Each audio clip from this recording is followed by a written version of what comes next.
Hello everyone and happy Monday. Today we are going to be talking about what you want to base your curriculum on. It is never too early to start incorporating educational activities into your child's life. And one of the questions I get asked all the time is, why is early education important?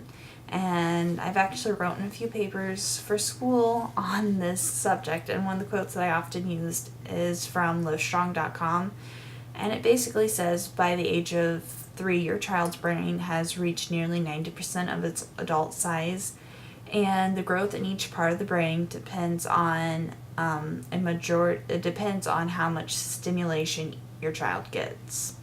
And the child receives stimulation through activities and experience different elements of the world, like sensory play, creative play, being read to, so that they can learn vocabulary and shape, color, sensory recognition. So what is a curriculum? A curriculum is just a set of lesson plans that promote skills that your child should be learning. That is all it is. I started in my teaching in my toddler classroom, and there was no curriculum. I'm like, oh my gosh, what am I supposed to do? And one of the teachers who was training me said, you create your own curriculum, which is just a set of lesson plans with goals each week that your child should be learning. And these goals and skills include introduction of colors and numbers, shapes and letters, and textures, and literature. That's all it is. So it sounds a lot more complicated than what it actually is. And I created my curriculum around a combination of two things: character-based education and open-ended learning. And then I based my lessons around different aspects of these two teaching skills. Character education is a method of building the child as a whole, and it teaches kids kind of the proper way to act.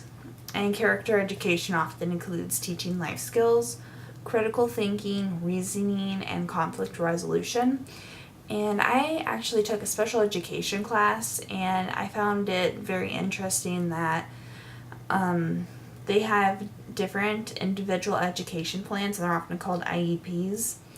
And one of the major things that they focused on was basically character education and teaching life skills. And some examples of life skills is putting away your dishes, throwing away your, if you use paper plates or whatever, and cleaning up after yourself. And I thought, that was very good, but I thought, I've known children that don't know how to do that, and that we shouldn't just restrict those skills and teachings to children who, need a little extra help. And that, children in our classrooms and in our lives need to learn that too. So that's one of the major things that I incorporated into my lesson plans, was how to take care of yourself and how to learn how to solve simple problems, and learning how to self-manage yourself, learning how to sit at a table and not get up and wander around with their food. That was one of my biggest pet peeves.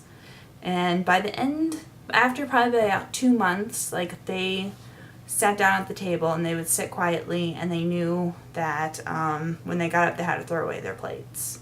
So it was a little hard at first, but you just have to be consistent with character education. And the second thing I love basing my curriculum around is open-ended learning. And open-ended learning assists your child to think on a more creative and intellectual level. And this is achieved by having your child play with toys that require no batteries and are character neutral. And I find that when they're character neutral, the children has to use their imagination to create and verbalize what they are and what they are playing. And it gives them a chance not to have a preconceived notion of, oh, this is a Barbie tutu, so I'm going to be a Barbie ballerina or whatever. I'm not sure what the new hip trends are with, children's characters and stuff. And then a toy that has no batteries, a child learns more because they're not memorizing what the toy says. So that, like, a good comparison is like a toy that says colors versus like Legos, like multicolored Legos, and you sit down with the child and you're like, oh, what color Legos do you see? And a child will pick it up and will say, oh, this is blue, and it may be yellow or whatever, but you're getting an accurate gauge of the child's understanding of colors versus them memorizing something. So next week we will be, I'm trying to think, Wednesday is the next time I will post, and there will be a free teaching aid on my blog, and then Monday we are going to be talking about the types of play that you will want to incorporate into your curriculum. So I will see you on Monday, and don't forget to check out my free teaching aid on my blog, and leave any comments below what you want to see, maybe in different videos and stuff. I love getting feedback, and I will talk to you on Monday.